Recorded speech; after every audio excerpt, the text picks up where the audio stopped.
Hi friends, today we'll talk about how to fix or how to solve your problem that you have on Twitter. To know how to fix or how to solve your Twitter app, you should just go to settings.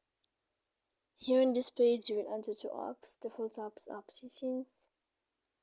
Then this list you will enter to the window of Twitter. Here in this page of app info you will click on force stop and you will click OK. After that you will enter to storage. Here we click clear cache. Don't click clear data because that can make errors on your app. And in the end of all these steps, then you can turn off your phone.